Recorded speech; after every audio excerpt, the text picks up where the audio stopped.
Ayan, so welcome back po dito sa Day Enrica YouTube channel, guys. Ako po nandito mabilisan lang para mag-respond sa mga comment about dito po sa ating latest na in-upload kanina about kay BP Inday Sara. Ayan. Okay. So, at the same time, ito pong Shiminet, aking response sa Shiminet na pinapauso na naman nila. Okay, mabilisan, Shiminet. Well, ang gagaling nyo magsalita ng English, po. Ang gagaling nyo para pagtawanan, at gawing katatawa itong pananalita ng BP. Tandaan nyo, ang BP natin ay isa pong Pilipino, of course, at Bisaya po, po. Diba? At ang language na English, natutunan lang natin yan. Diba ba?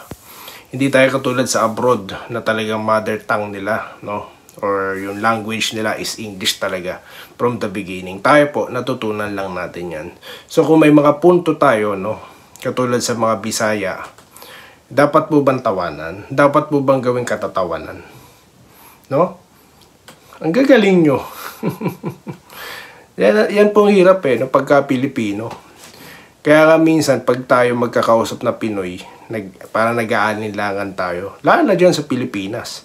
Pero pagdating dito sa abroad, wala po, baliwala yan, At yung mga foreigner, di nga nila papansinin. As long as maintindihan ka nila, okay sa kanila.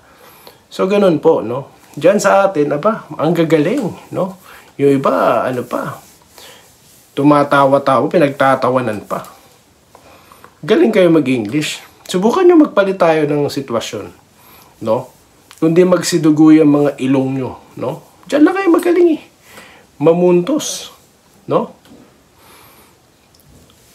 Ako dito, sa totoo lang, ako lang mag-isang Pilipino, Kausap ko mga taga dito, mga Canadians, Sa telepono at sa mga kaharap ko. Di ba? Talaga na sila, iniintindi nila, Kasi di naman din ako kagalingan mag-English Yung natutunan ko lang, So ganun po, sa atin hindi. Akala mo naman yung mga natatatawan na ito, kagalingan talaga, Hoy. May mandato po, milyon ang bumoto sa taong tinatawanan nyo. And at the same time, abogado yan. May narating. So sa pagsasalita niya lang, dahil di naman tayo lahat sanay mag-English, dahil di naman tayo bata pa, sinanay mag-English, hindi po ba? Sa mga schools, oo. Pero yung talagang kabataan natin, di ba? So natural lang na may ganung pananalita. Di ba? Hindi. Alam mo, dyan ako nabubuisit. Dahil akala nyo kagagaling yung mag-English. So what? Kung ganyan ang panalita ni BP Inday. So what? Big deal sa inyo. Wala na ba kayong ibabato? Puro mabababaw na lang. Ay, okay, mabilisan dito sa mga nagko-comment sa ating content. Kaya po tayo nagsasalita rito sa YouTube ko. Sa Facebook ko, wala akong pinapakawalang politika. Dahil ayoko po ng stress pagdating sa Facebook. Good vibes lang. Dito ko lahat dinadala sa Facebook, sa YouTube para dito tayo mag-usap. Okay. Mga nagko-comment, kokomentan nyo ako ng sasagot lang. Bakit hindi masagot ni BP Sara? Huwag nyo akong batuhin ng ganyang katangahan. Yan ang hirap kasi nga sinusuplayan kayo ng balita na hindi daw sumasagot. Depende po kasi sa tanong yan. May nagtanong na isang kasama dyan sa panel. Sinagot naman ni BP Inday patungkol sa senior citizen, kung makaka-avail ng services ng OBP. Sinagot po. Kung ganong klase ng tanong, sasagutin po ng maayos. Basta po, pasok doon sa topic, ang topic 2025 budget na walang confidential fund. Ang tinatanong nila, ang layo, 2022 tsaka 2023. So, paano naman yun? Diba? So, kahit na sabihin relation, wala nga ang BP Inday na confidential fund So, para saan yung tanong na yan? Tsaka, napag-aksehan na ng oras yan. Napagdaanan na ng maraming oras dahilan ng pagkawala ng confidential fund ng OBP. Yung iba nga may mga confidential fund. Ganyan din po ba ini-scrutinize? Yan ang hirap sa atin, no? Tsaka,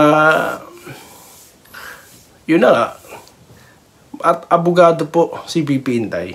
Kaya hindi po uubra yung mga question na ganyan sa kanya. Dahil alam niya may kasunod yan, may taktika dyan. Kaya kung kayo nagtatanong din, o nagsasalita kayo, magtatanong lang. Yan po kasing hirap kung hindi po kayo nag-iisip, no? Or kung ano pa man rason ng inyong pagtatanong. Di po ba? So yun lamang aking kasagutan dyan. Ano po? Aking response sa mga pinapausong she-minute na yan. Gagaling nyo mag-English, no? Utot nyong blue. Punta kayo rito. Tignan ko galing nyo sa pag-i-English, no? Hirap eh. Hindi po ba? Gagaling nyo mangantsaw, ha? No. At nakakalungkot po, no? Wala na akong marinig na mga balita sa ngayon kundi Duterte, EJK, Kibuloy, no? Ano pa ba? Si Alice Guo. Wala na ba akong mababalitaan na mga development sa bansa natin? Ha? Bagong trend na pinaandar? Istasyon ng subway. Nasaan na po ba nakarating ang subway na yun? Gaano na po ba kalalim ang inuhukay niyan? Wala po bang ganung developments ngayon? At puro na lang ilang pulis ang pumapasok dun sa KOJC. Dapat simple lang yan eh. Hindi na dapat nationwide na pagbabalita. Grabe naman. Diba? Wala nang developments na napapanood. Kayo, masaya ba kayo sa ganyan? Mga supporters ng administrasyon ng Presidente Marcos. Samantalang sa administrasyon ni Pangulong Duterte, sobrang developments despite of pandemics, no? Pandemic and itong nagkaroon din ng gulo sa Marawi, di po ba? Gera. Pero may mga developments kaya excited tayong makinig. Ngayon, war on drugs na naman. Ay, kayo na pong bahala dyan, no? Basta yun lang aking gusto lagi. Sana yung development sa ating bansa. Moving forward, hindi po, paatras pa rin po tayo. Kung gaano nila gustong hukayin, no? Sinasabi nilang kuta daw ni Pastor Kibuloy, no? Ganun din ang ginagawa nila sa mga Duterte obserbasyon ko, no? Na hinuhukay yung mga noong kwento, no? Kaya kayo na pong bahalang musga, no? Basta ako, hindi ako magpapadali sa mga ganyang klase ng kaisipan. Never, no? Kaya po tayo nagsasalita ng ganito dito sa ating channel. So yun lamang po ang ating masasabi. At yun lamang po, no, magkikita po tayo sa mga susunod na content dito lamang sa Day Enriga YouTube channel. Muli, maraming salamat po sa inyong panonood.